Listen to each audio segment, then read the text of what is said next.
Hello, everyone. Can you guys hear me? Can I get a quick yes in the chat if you guys can hear me?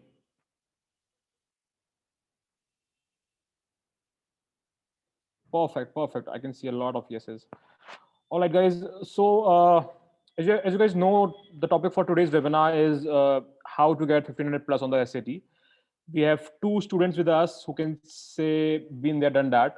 We have Nandini and Suhani with us, and we are also going to talk about a lot of different things. Apart from that, we are going to discuss the admissions roadmap. What can you do to improve your profile, and a lot of things. We can take your questions towards the end of the webinar. The speaker for today's webinar is going to be Ozma. She is the CEO of Jamboree, but she has also worked directly with these two students. She also had heads the undergrad process for us. She'll be joining at 7:05. Mm, so yeah, we'll start at 7:05. Thanks.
Hi, Ayush, and everyone else who has joined a little late.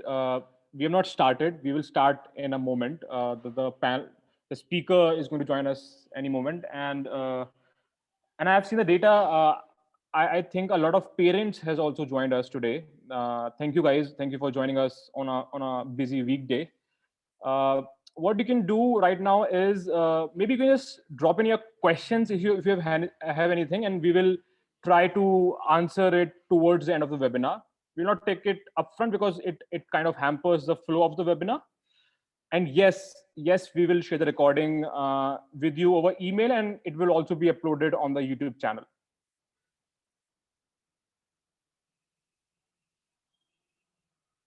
So yeah, Rudra, you can just check out our YouTube channel.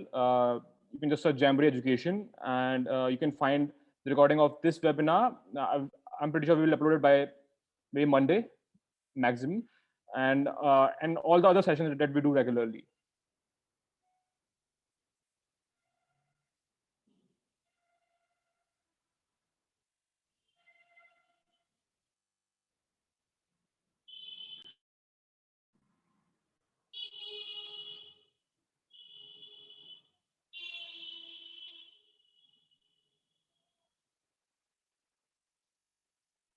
Sure, Anmol, I'll just share the link. Just hang on a second.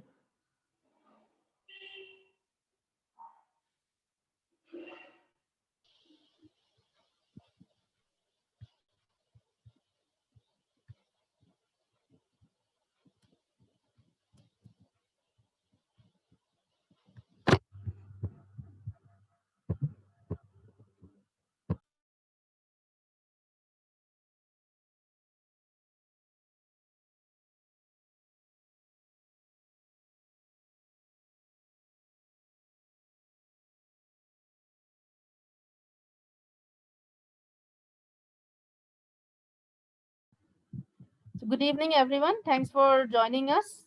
Thanks, Nandini and Suhani, for your time. Appreciate it a lot. So how the session would run is that we would first want to give you some information, and then we will open it up for Q&A. So while we are speaking, please do not type your questions in the chat window. We will not be able to address your questions while we are in the middle of the session. So for the first 30 or 40 minutes, it is meant to be an information session, and then we'll be happy to answer your questions. Is that clear, everyone? Please do not type your questions in the chat window. We are going to miss out on those questions for the while we are in the middle of the session, right? At the very outset, I noticed that quite a few of you are not Jamboree students, so I would like to start off by telling you a little bit about Jamboree. So we started out in 1993, and we are a company that primarily focuses on exams that are required to study abroad until very recently, of course. Exams such as GMAT, GRE, SAT, TOEFL, IELTS.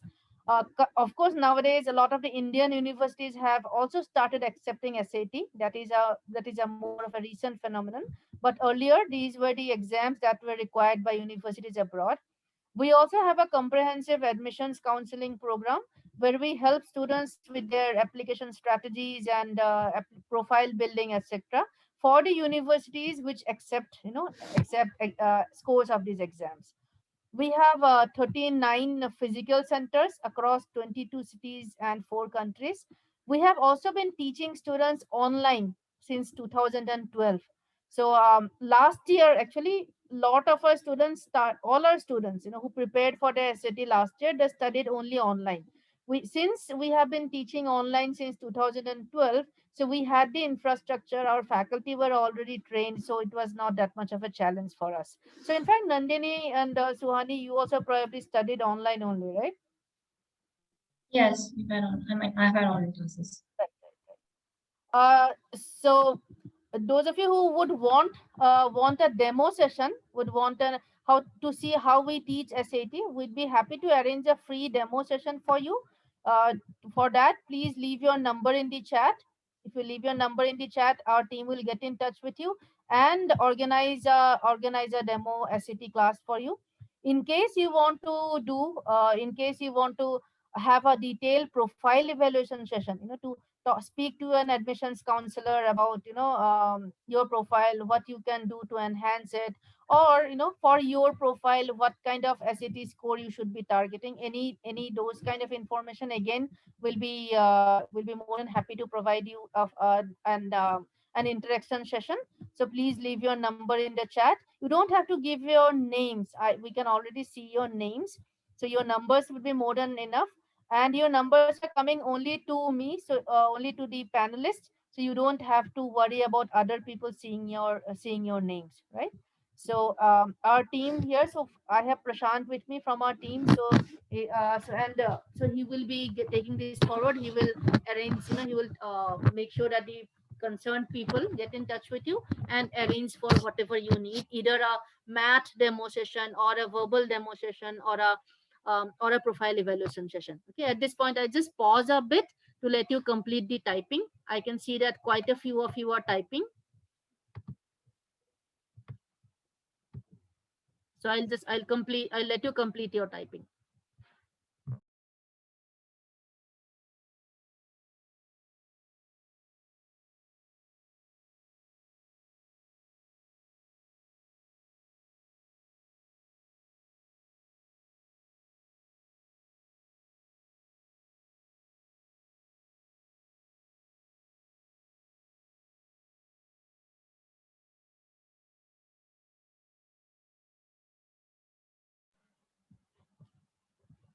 All right.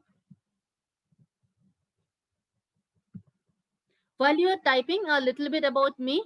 My name is Orzuma. I have been with Jamboree since 2007. Before that, I have done my bachelor's degree, BTech degree from VNIT Nagpur, and I did my MS from the US. I worked in the US for about 2.5 years before coming back to India. I have been working in this education industry since 2005 and with Jamboree since 2007. I started out by heading the admissions counseling division in Jamboree. Then I moved to verbal teaching and operations. Then very recently I have moved to the e-learning division of Jamboree. So in a sense, I have probably worn quite a few hats in my time. Currently, I head the verbal academic team, which is responsible for making the SAT content, making the SAT curriculum, the delivery, etc. And I also head the e-learning division, right? And but admissions counseling is one of the things that's really close to my heart. We have a admissions counseling program where some of us are assigned as mentors to students, the students who are with us. So I am a mentor to quite a few students. In fact, Nandini, I have worked with Nandini, both Nandini and Suhani. Nandini has recently landed quite a few admission offers also. So I hope she gets a lot more admission offers so that it will become very difficult for her to make a choice. The more admission offers she gets, so the better the more confusing it will get for her, right? So we are really hoping that she gets lots of admission offers. All right. Um, a little some of you are probably just starting out in your journey, so you just while you are planning for your undergrad, so you should also know what the admissions criteria are, right? What are the things that universities look at when you think of Indian admissions process, whether the IITs or the SRCCs or all these colleges, they focus only on academics or an entrance test. That's about it. But when you want to apply to universities abroad or even the liberal arts colleges or the universities in India, they have a more holistic approach. So universities are looking at five broad things. They are going to assess your profile on these five broad things. First, they want to see evidence of academic excellence. So the some of the ways that you can showcase this would be to have good school grades from class 9th 10th onwards, a good SAT or ACT score, whatever you prefer to give, a good language score. So this is actually, this is a criteria for Indian students, so students of non-native English speakers, and so you may have to take the TOEFL test, the language test as well. Students sometimes, they take the AP exams, etc., to enhance this bucket, the academic excellence.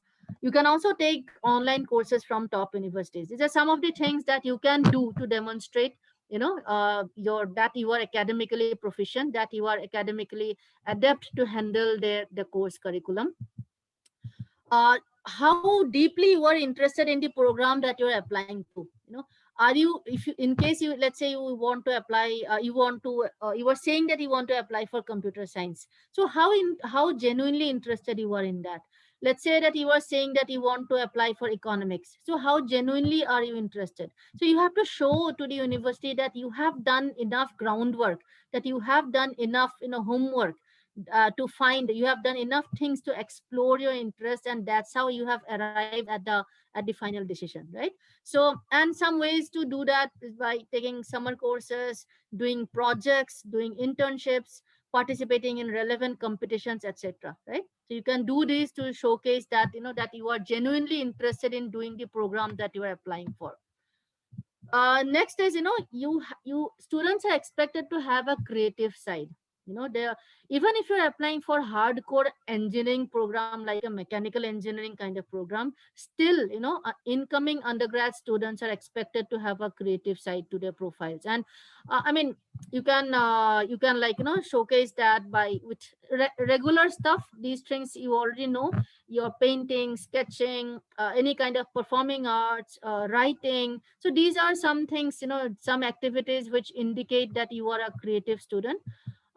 you can also do design projects, maybe, so designing a website, designing a mobile app, so all of those are also considered to be creative projects. Those are also supposed to display your creativity. So you should have at least one of these, if not a lot, at least one thing to showcase your creativity. Leadership is really a big deal, especially if you're applying to the top 10-15 colleges. So school positions is the most validated. I mean, if you are chosen for the student council, if you're chosen as the head boy, head girl, so then your leadership skills are then validated by your school. So it's a big thing. So school positions is the easiest way to showcase your leadership skills. Then sports positions, things like if you are chosen as the captain of whatever team, so sports you may play, so that is also another way. In case these two are not possible, very often I come across students, I am working with currently students who change their school after class 10th. So till class 10th they study in one school, then in class 11 12 they go to another school. So in such a scenario, it is almost impossible to be chosen as the head boy or head girl of the new school. The school would always prefer um, students who have been there for longer, right? So in that case, you can always start initiatives. What are the things that you have started on your own? So these initiatives can be anything. It can be related to community service also. It can be clubs or groups, hobby related activities also, but you should exhibit some things, some leadership qualities by starting new initiatives. Social impact is again a really big thing. So how have you impacted? Are you the kind of person who like looks around yourself and do something to make things better around you? So social impact is a especially in the top 10 15 up no, top even 30 colleges, so to say, even in Ashoka and Plaksha, Kriya, everywhere else, social impact is given a lot of weightage. Social impact does not mean only social service, by the way. Social impact, community services, yes, you can do that. But if you have projects and internships related, if you do projects and internships related to social impact, if you do projects and internships, let's say, with associations which are which do social impact programs, so those are also good enough. So these are the admissions criteria. I just want to make sure that when you are planning or when you are working, when you are thinking of applying to universities abroad, your effort should not be just focused on these exams. Everybody is going to do that. These are the bare minimum things, that everybody would have that. But you have to work you have to make sure that you are, you check the boxes in all the 5 criteria, not just one of those. Most Indian students, they focus only on this part, right? And that's where you go wrong. You have to have at least something in all these 5 buckets, right? So today we have with you, Nandini, and I think Suhani probably lost internet connectivity. So we have Nandini and Suhani. So they have taken the SAT exam, got good scores. Suhani is in the process of making her profile, and Nandini has already applied and gotten admission, right? So let's so Nandini, why don't you tell us a little bit about yourself, where you are from, which school did you study in, which colleges you have got admission in, what's your SAT score? Okay, so thank you, ma'am. Hello, everyone. I'm Nandini Bohra, and I'm from Indore. I'm a student at the Shishukunj International School, and I had applied to 13 colleges, out of which I have received acceptance from 2, which is University of Wisconsin-Madison and University of Virginia. I am applying for a political science course, and that's pretty much it. My SAT score was 1500, and I had prepared for about 5 to 6 months.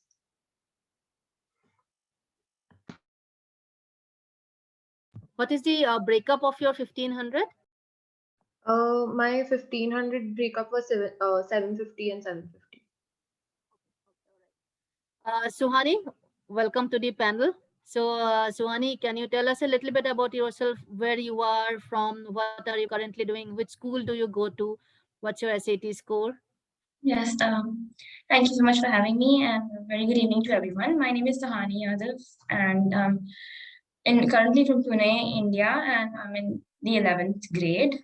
So my father is in the army, so I just keep moving every 2 years. So there's no like a specific school that I've studied in. But right now I'm in Army Public School, Pune. My SAT score was 1520, and the breakup of that is 740 in verbal and 780 in the quant part. And I prepared for, I'm being very honest, I prepared for just 3 months for this exam.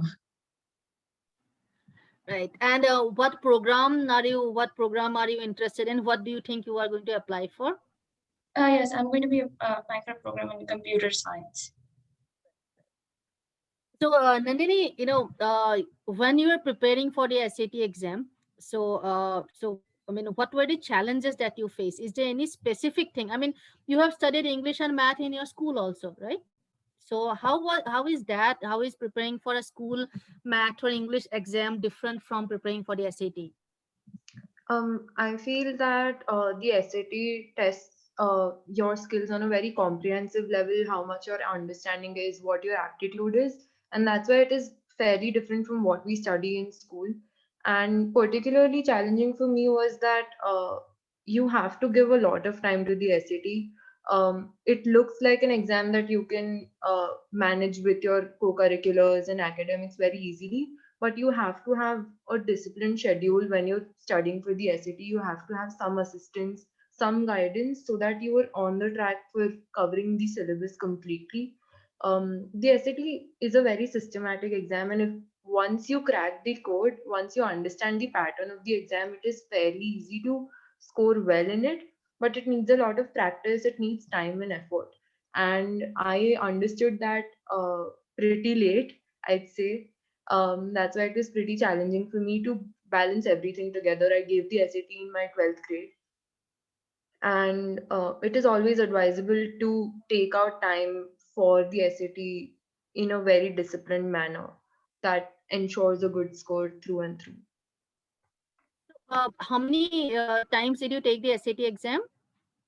I took the SAT twice. The first time I took it in October 2020, my score was 1470.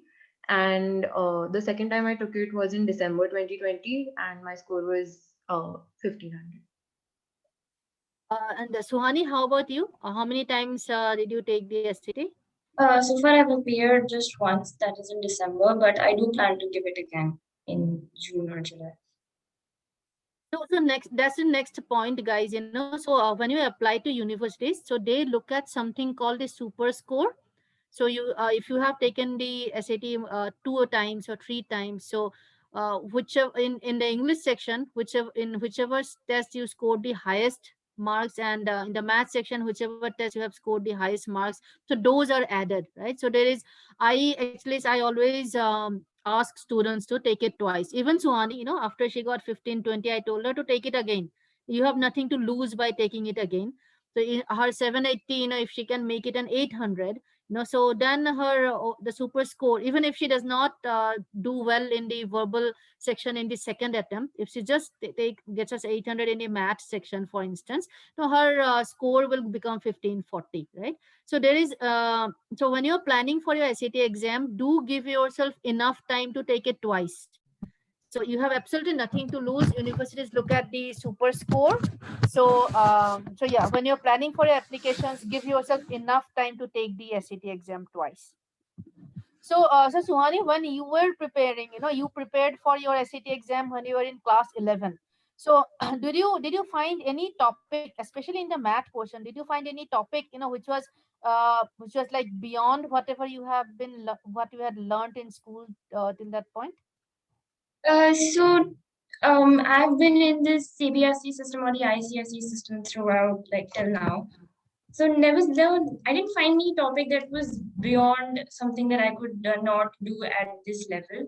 The only problem was that, first of all, SAT is a very scientific test, as Nandini had put it. So you need to get a hang of the different type of questions. This is not something that you would get in your regular school exams. So you need that practice, and you going for such an exam for the first time. So you need to understand what type of questions will be asked, how do you go about solving this. And SAT is like a race against time. You need to manage your time very well so that you're able to finish all the questions with a satisfactory response. Yeah, that's actually very well said. It's SAT. If somebody gives you 8 hours to take the SAT exam, probably everybody would have got 1600, right? So SAT is actually it's not difficult. In isolation, what makes it difficult is the time management part, right? So Nandini, is there any particular portion, particular type of question that you struggled with, in terms of time management? Um, so I wasn't a math student in 11th or 12th grade. I did study math for some time, but then I did face some problem in math because I did not study it in 11th grade. So one portion for me which was tricky was to get hang of graph questions and parabolas especially. So those are a bit conceptual topics out of everything in the math section. So that is something that I would advise that people who take SAT focus on.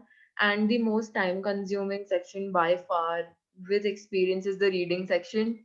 It is a lot, especially as Suhani had said, we have been growing up in a CBSE or ICSE culture where we aren't given a lot to read at once and in a specific time frame. So that is pretty challenging and that needs practice. You need to get a hang of it because it's just not getting through the passages in time, it's also understanding them because a lot of SAT questions are reading between the line questions.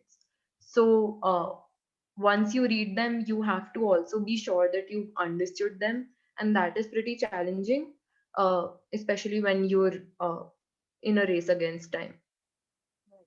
So, even without having maths in your class 11th and 12th, you were able to get 750 out of 800 on the SAT. So I would actually, to the attendees, I would like to bring this in highlight because I get a lot of questions saying that I don't have maths in 11, 12. Will I get a good SAT score? So I think a case in point is Nandini. She doesn't have math in 11th and 12, and still, she could get the 750. It's more about the reasoning skills, rather than memorizing lots of formulae. So and both of them have reiterated that it's a very structured and scientific exam. So if you apply these strategies, if you make sure that you are in control of the time part, there's no reason why you should not get a good score, right? So Suhani, how about you? Is there any particular portion of the SAT exam that you struggled with? Yes, so like while I was giving the mock tests in preparation for the SAT exam, I used to notice that my reading part wasn't really, I mean, I wasn't getting such a good score as far as the reading part was concerned. And like just once in a blue moon, I would get a really high score in the reading part, but then again, it would go back to, a really low score. So I did struggle a bit with that, but the thing that I worked on to improve this was consulting my faculty and then keep doing passages by timing myself because once again SAT is a time game. You need to manage your time really well. So I attempted individual passages, giving myself 12 minutes for each passages, and that's how I learned how to go about answering and solving all 5 passages in one go. Right. So Nandini, when you were preparing for the SAT exam, how many hours a day were you studying, and what are the things that what are the resources that you were using to prepare? I was using the resources that you had given me, the ones that I had collected from the office. Those were fairly helpful. They were actually very helpful. Apart from that, I did the standard tests, the 10 tests that are on the Khan Academy side. Uh, Everything together gives you a lot of practice, a lot of material, and all the additional material, all the assignments that you had given in the workshops, those were also very helpful, especially in the writing section and the reading section. I would say I used to give about 2.5 hours every day to SAT because it's a long it's just a long test, and even if you're doing 2 sections per day and not the whole paper, you take about 2 hours to do it once, go through the concepts, check your answers. So about 2.5 hours every day was sufficient for me. And that was in while you were still doing your regular coursework in in your school and everything, right? Yes. How about you, Suhani? I mean, I know you took only 3 months for your first SAT. So how much time were you devoting for the SAT per day or per As in week? now, when I look back at it, I will say I wasn't very regular with my preparation. So it used to be these spontaneous, what should I say? I mean, I used to get very worried about my SAT preparation. So then I would sit for 3 hours at a stretch and, do work on it. Or some on other days, I would spend only as much as 1 hour or 1.5 hours on it. So, but overall, if you say, then I was devoting quite a good time to this exam because yeah, you need to be very regular with your practice. You can't afford to lose practice with this, because if you give yourself a lot of time gap, then you lose a hang of the questions, you lose a hang of the exam, and then it gets very difficult to come back to it. And what are the resources that you use to prepare? In addition to, of course, the available on whatever is available on College Board and Khan Academy, what other resources did you use? Nothing much is such. So you'd also shared some other books along if you're done with the Jamboni material. So I went through those books, I solved those questions, and then there were some questions that I found online, like on the College Board website. So I would solve those, and that's pretty much it. So how many full-length mock tests did you take, Suhani? I must have taken at least 11 to 12 of the mock tests, and they were very helpful. I mean, I would attribute the score that I've got to those mock tests, because if I hadn't got them, if I hadn't given them, then I don't think I would have been able to get the score that I've got. How about you, Nandini? How many full-length mock tests did you take for your like all the attempts put together? All the attempts put together, it would be the same as Suhani. It was 11, 12 papers, and they are actually very helpful because they give you a very real experience of what you're going to be facing in the exam room, especially with the time concern and everything. So I did 11 to 12 papers all in all, and those were sufficient for me. So I often tell students that if you are done with, if you like do all the concepts or the all the theory that is going to be tested on the SAT exam, if you complete all of those, you become 50% ready for the exam. To be 100% ready for the exam, you have to take 8 to 12 full length tests.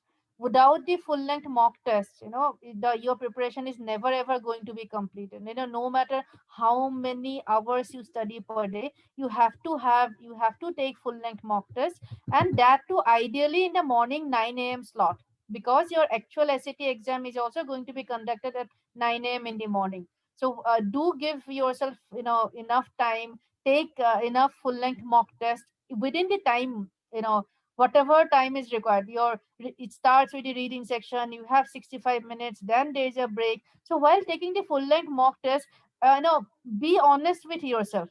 If time runs out and if you have not been able to complete the questions in a section, just don't don't give yourself an extra few minutes. Just go to the next section. You have to be honest with yourself when you are taking the full length mock test, right? It's getting a good score on the mock test is not what you are targeting.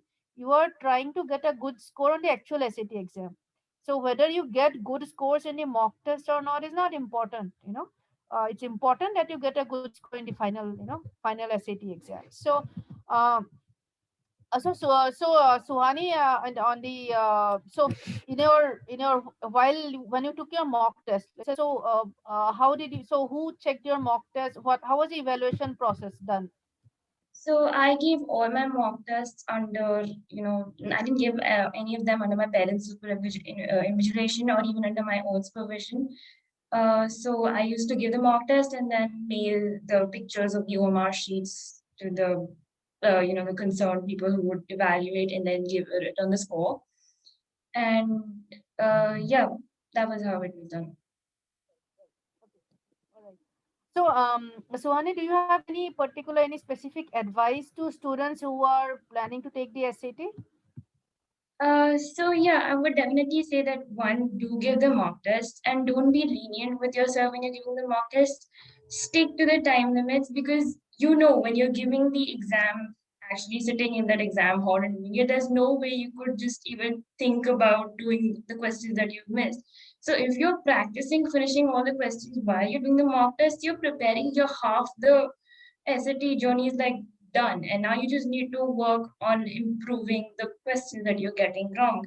And like Ozma Mohammed said, that you don't have to get a very high score. I never got more than a 14, 15 any of my mock tests. And so you just need to get a hang of the environment that you're in so that when you're going and sitting in the exam, it doesn't feel like you're doing it for the first time. You've done it a couple of times and it's just the final one. So, Nandini, you would, from your, based on your experience, any advice, any advice for the people who are preparing for the SAT? Yes. First off, if you have time right now, start preparing and plan your exams in a way that they don't really clash with your other activities when you're actually applying for colleges.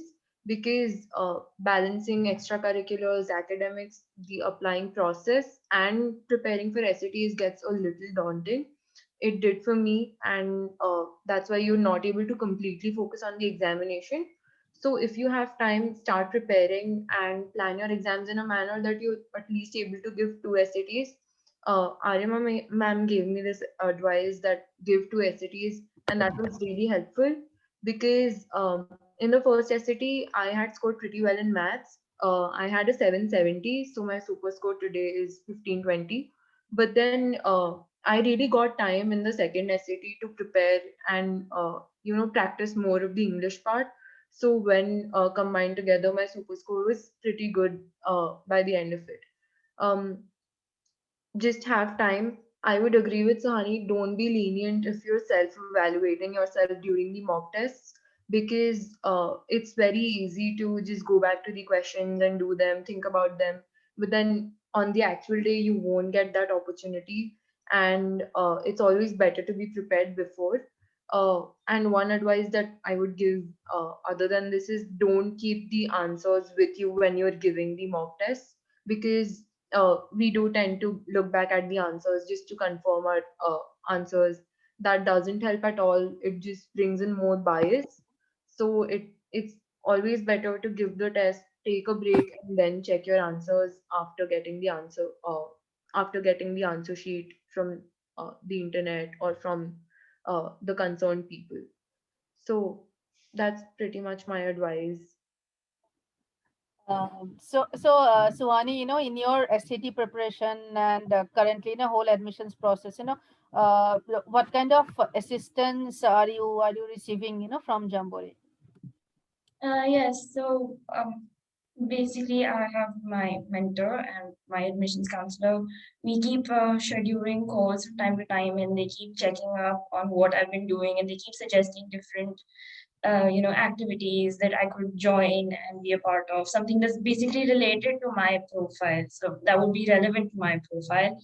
And of course, they keep advising us like, should I give a TAP exam or should I go for this? So they give you the advice that you need and uh, because it has to be very personalized, not no two people will have the same kind of journey to get admission into universities, so that's how they tune to your profile and keep assisting you from time to time.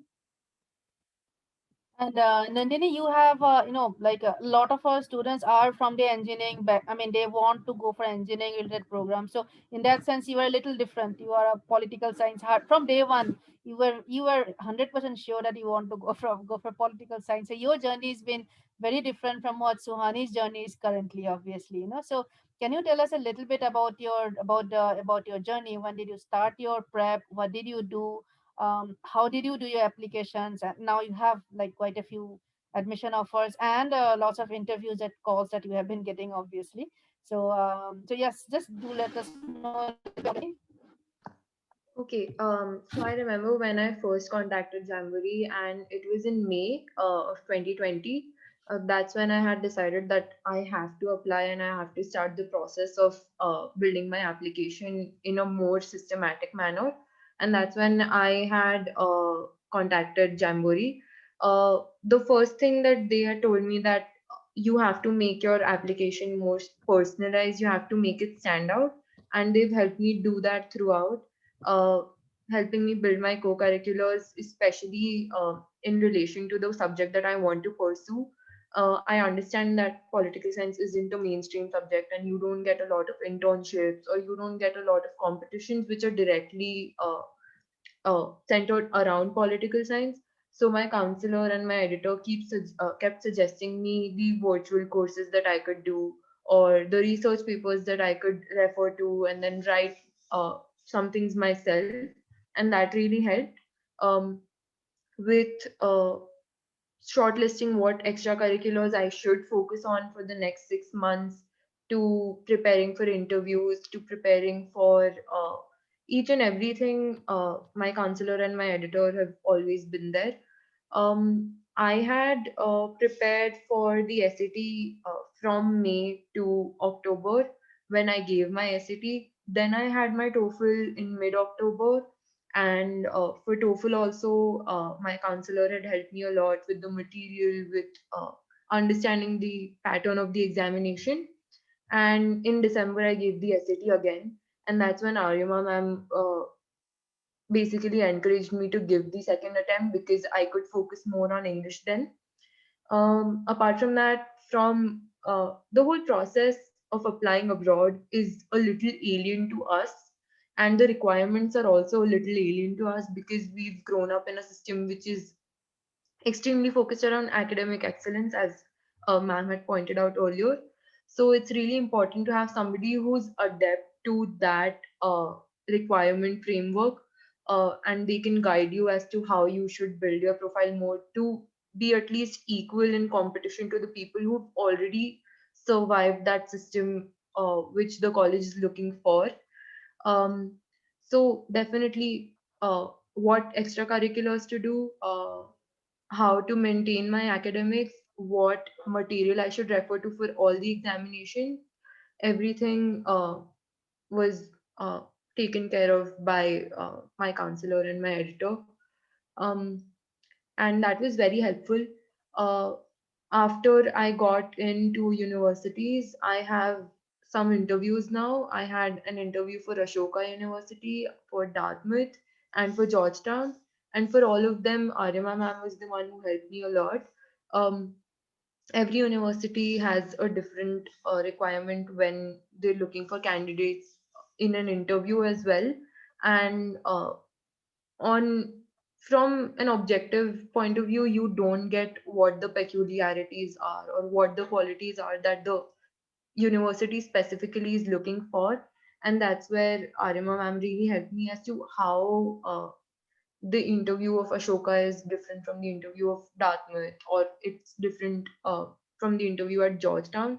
And understanding those nuances, you really need somebody's guidance there. So I guess that's where Jamboree really helped me through my admissions process. As I said, fingers crossed. I do hope you get through Dartmouth.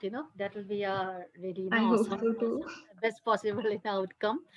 So yeah, so some of you I see questions, in the chat, that we do have a comprehensive, which we call the composite program. Both Suhani and Nandini were a part of that program, where we help students not just with the SAT prep, but the whole thing, the whole profile building, what to do, what kind of activities to do, and it is extremely customized depending on.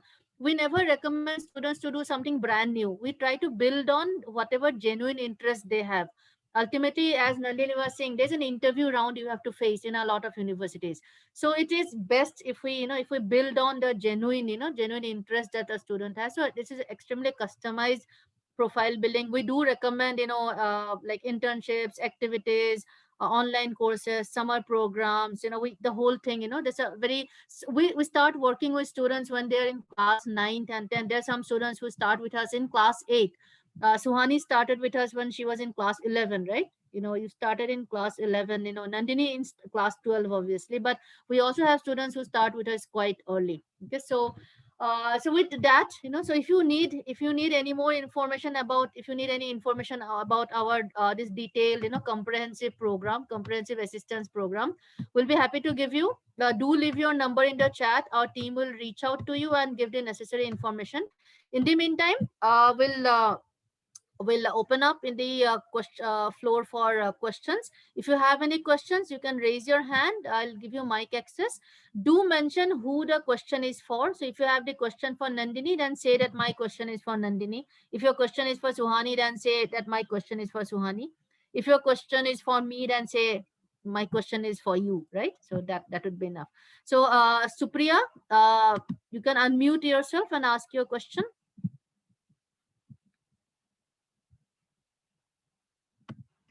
Supriya Bansal, you can ask your question. I just wanted to ask, what universities are they in, or are they still trying for the universities and basically the results will come out later? Suhani is still in class 11. She has taken the SAT. As you know, the SAT scores are valid for 5 years. So you can take the SAT in class 9th, 10th, 11th, whenever you are ready. So Suhani has taken her SAT and she's still in class 11. So she is yet to apply. She will, Nandini, on the other hand, she had applied for the, for next year's, 2021 intake. She has 2 admission offers in her hand and she is, she has done a couple of interviews and waiting for the results of those universities. The Supriya, does that answer your question? Yes, ma'am, it does. Thank you.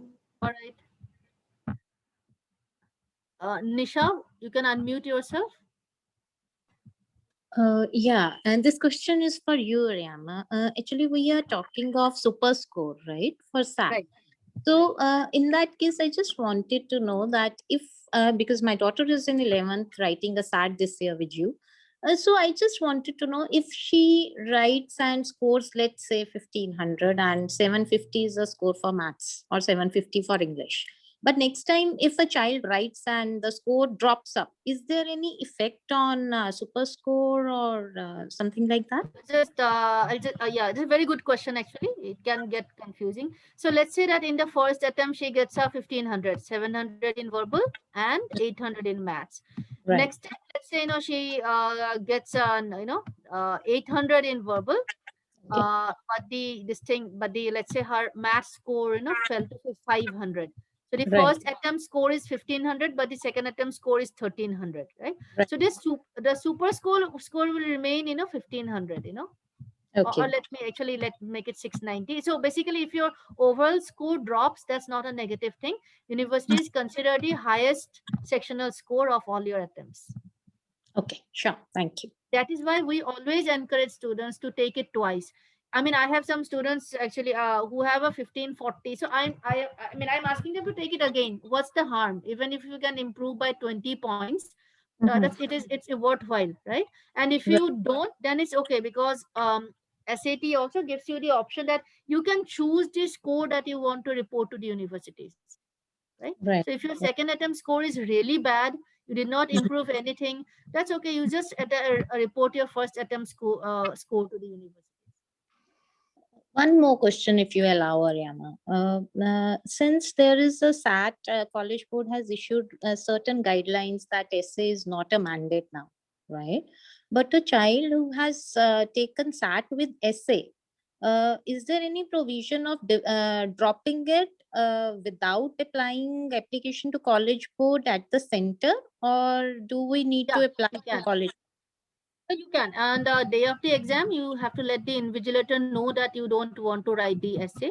However, if you have registered for the March SAT, so there is still time to change that. If you go to the My SAT dashboard, you can drop it from the panel itself. There is a certain deadline for that. I don't remember that off the top of my head. It is 2nd March. So you can make these changes by then, by March 2nd. And If you beyond that, if you let's say you missed the March 2nd deadline, then on the day of the exam also you can let the invigilator know that you don't want to write the essay. In that case, you will not get your refund, but you can still not write the essay. That's fine. So they allow you, because I Yeah, don't yeah, know yeah, invigilators. they do. They do. It They is do. also, yeah, it is mentioned in the College Board website itself. Okay, fair. Thank you. Anmol Tripathi. Anmol Tripathi, you can unmute yourself. What's your question? Yeah, good evening, ma'am. My question is for Suhani. So right now I'm in grade 11th and I got 89% in grade 10th. I have changed 2 schools in the past 1 year. That's why I just wanted some guidance upon the profile building part, and I also appeared for the SAT in December. That was my first attempt and I didn't score very well. I got a 1260. So my question is for Suhani is that how to improve my score and how should I work on my profile, because I'll be applying for a computer science and engineering course similar to her. Thank you. Okay, so first I'll talk about improving your SAT score. So you still have time right now. So what you can do is start your preparation right now, and you just gave your exam. So if you know what concepts you were weak in, for example, I'm just assuming you were weak in the reading section. So try to answer, try to improve on that part, try to give as many those concept specific questions, so you get if you feel that you're not very good with answering, say, those evidence based questions, so work on it. And basically you can't just work on where you faltered the last time. And as far as your academics is concerned, right, like I said, universities don't just want to see academic excellence throughout, but they also appreciate it if you've shown a great improvement from your scores, like if from your 10th to 11th to 12th. So you could improve right now, and you've still got your 12, so improve on your scores right now. And as far as profile building is concerned, see, don't try to do something new, something that you've not done so far, because you should be able to talk about it in your university interviews, and you should be able to write about it in the essays, because universities are very quick to point out something that you're not very passionate about. So of course you need something to show your interest in your computer science and engineering courses. So what you could do is like join some courses, some coding classes. If possible, you could even create an app or a website related to something that's very close to your heart, something basically to show how you've put your skills into solving a problem. So that's one way in which you can work on the profile building part. I think on the other point that you were asked was that you have changed 2-3 schools in the past. So Suhani, you may have also changed schools, right? Yes, I've changed a couple of schools. My father's in the army, like I said, so every 2 years we keep shifting. But to try to be more interactive in class, so that your teachers get to know you and they're able to write good letters of recommendation for you, because like that's all you can do. So also because I'm not sure if the school has started yet, but so far I've been having online classes, and there's a probability that your teachers don't get to know you that well due to this whole online structure. So be interactive in class, and answer questions, and let the teacher know that you're one of those students who can be very interactive and do well in your universities. Basically try to make an impression, try to have a good impression.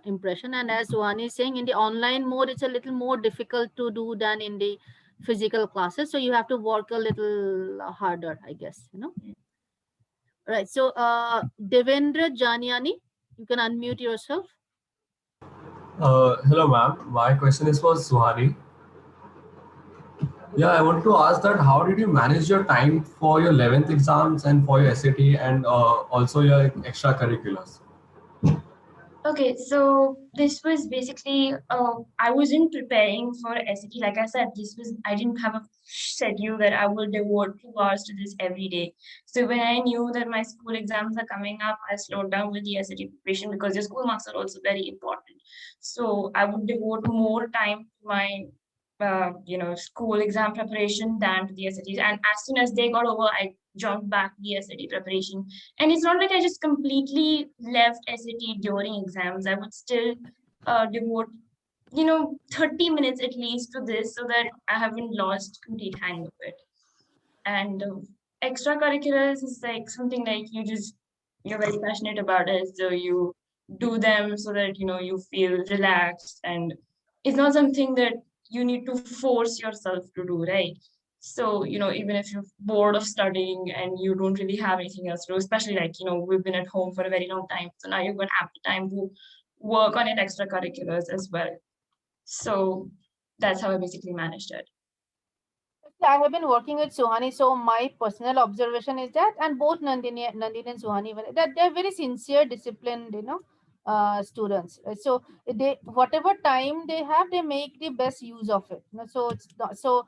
As Suhani is saying that she, like, if she is studying 30 minutes per day, then she is doing that diligently. So instead of trying to do too many things, so like if you just decide which ones to do, and then be honest with yourself, be diligent about it, and don't do things to please your parents. I mean, that is my biggest concern with school kids. Sometimes they appear to do things to make the parents happy, so don't do that. Be honest to yourself, and do things knowing that is going to help you get an admission. So you have to have that maturity to begin with. And both Suhani and Nandini, from day one, so that's been the case. They know what they want. They are very passionate about their aspirations, and they work towards it. There's no shortcut to that, by the way. If you think that you will get admission without putting in the work in your profile, if you think you will get a good SAT score without working for it, that's not gonna happen. You have to put in the work, right? There are no shortcuts. If you want the best things in the world, there is not gonna be any shortcuts, not that at least I am aware of. So the next question, Ashim Kumar. I mean, I think did I already do that? Did we already take Ashim's question? No, right? No, not yet. Yeah. Yes, please. What's Yeah, your so my question is for you. So is the SAT exam same for all courses or is it different? question? I mean, It's for a all streams. standardized test. It's a standardized test. So even if you want to apply for political science, economics, physics, computer science, it's the same. It's a standardized exam. All right. Same curriculum, same structure. All right. I have another question. So right now I'm in grade 10. So if I take commerce 11th and 12th and I want to and I want to take computers, so can I take commerce, give SAT and then take computer applications, or do I have to take science and then take computer applications? So you can take. Currently we had a student who have recently got admission. So he was in commerce with computer science. So if you want to go for computer science, then it is possible. If you have the computer science as a subject in commerce, that would also work. No, what if we don't have? What if I am pursuing commerce without computers in 11th and 12th? I give SAT and I want to take computers after SAT. You mean for a bachelor's degree, you want to pursue computer science, but you do not want to study in science in 11, 12, and you do not want to take computer science in class 11, 12. Is Right. that the question? Right. Yeah, then it will not be how will you then how will you convince the university that why you are interested in computer science? Maybe not through the academic excellence, but other parameters. Yes, what? Sorry?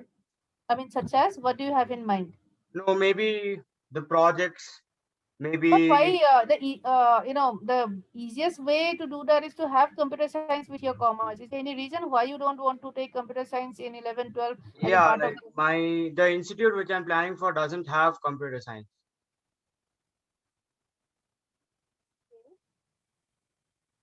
And you don't want to go for science in 11 and 12? Yeah. it's not a best case scenario, but yeah, I mean, you can at least do Harvard the S50 program, or you have to do some really good work. You have to take some online credit courses from the top universities. Not just the so you have to put in a lot of work in the other categories. Then that is the only way to convince the universities, because the universities will be little doubtful. That why are you saying that you are interested? You have to demonstrate your interest. All right. Thank you. So Abdul Wasi, you are saying you have a question. Please raise your hand so that I can give you a mic, mic access to ask the question.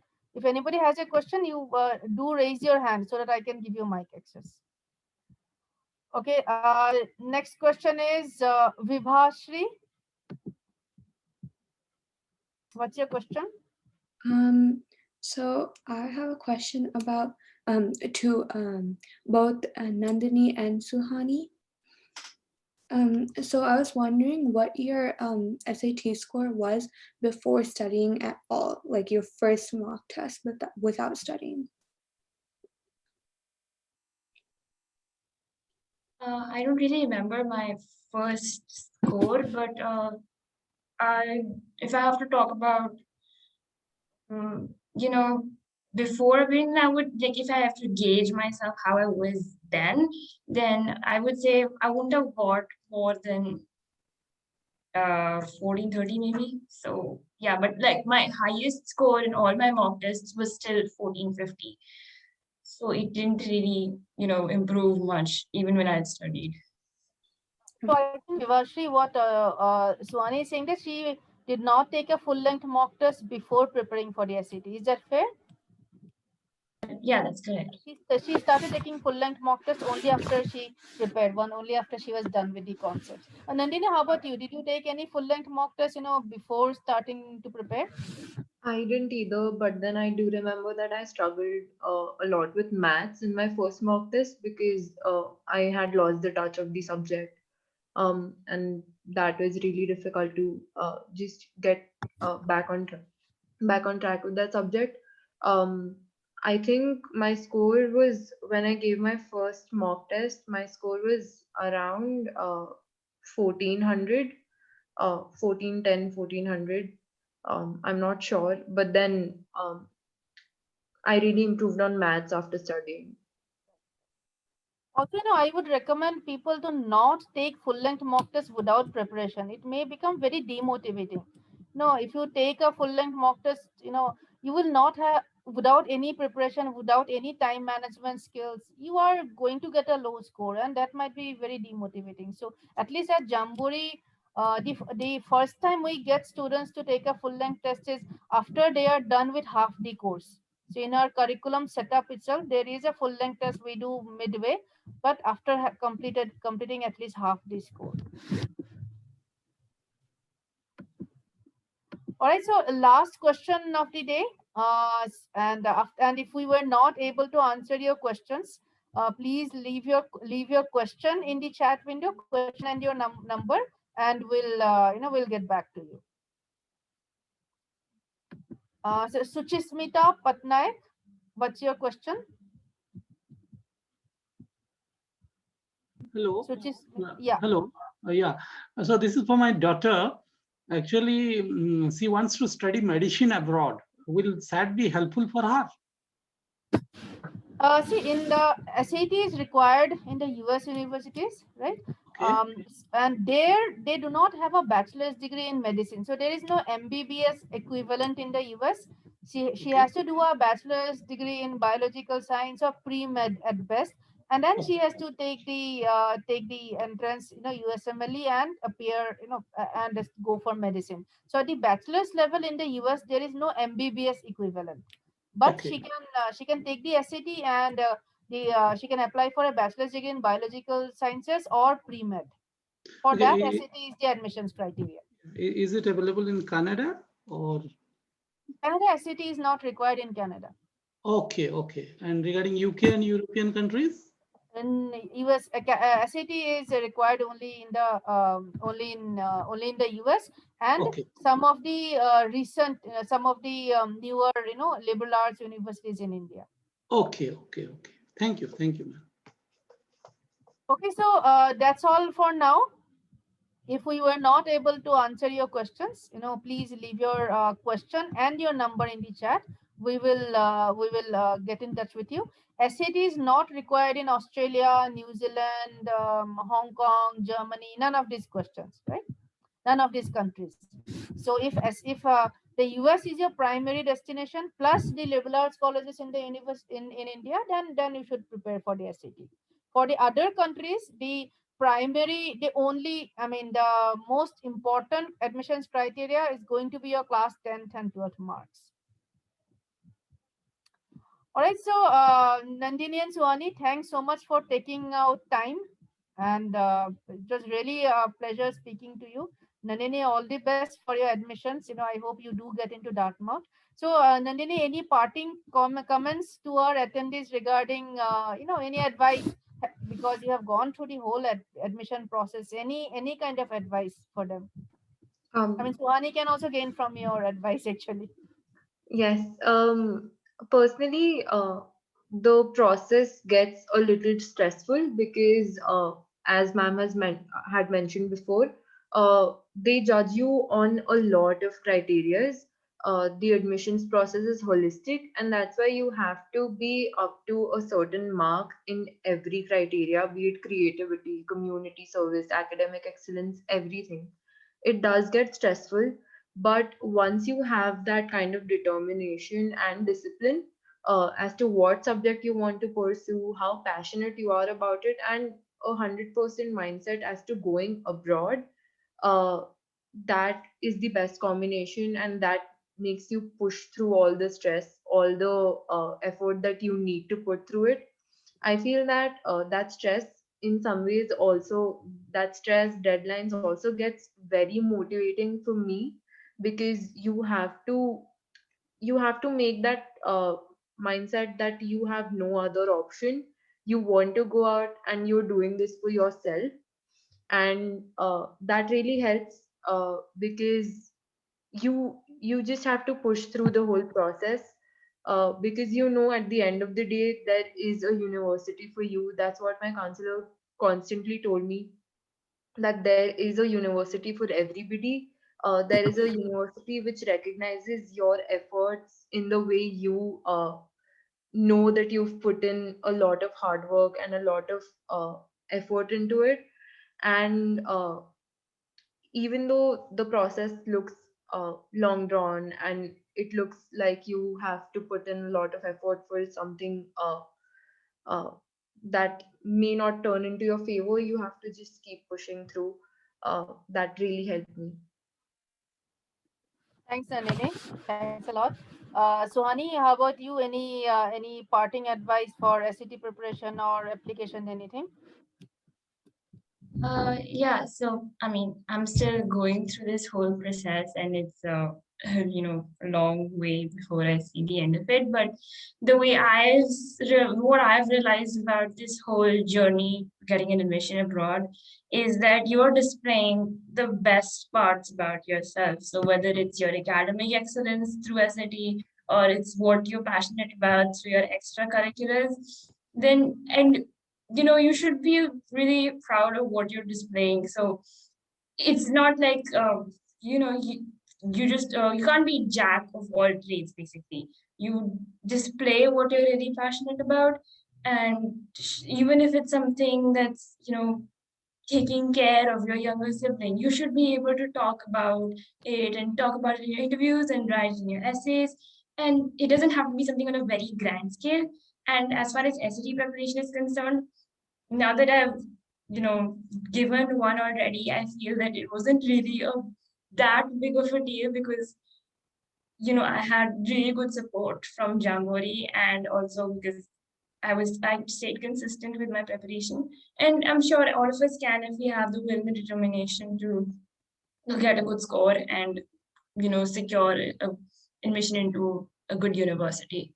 So all it really requires is you to keep motivating yourself and seeing yourself in your dream university. That's definitely a lots of useful advice, and I hope you guys they attend this. I hope you pay attention to that. Yes, Nandini. I just wanted to add something. The one thing that I really took away from my whole admissions process was that the 6 months are literally a journey of self exploration and knowing what you're good at.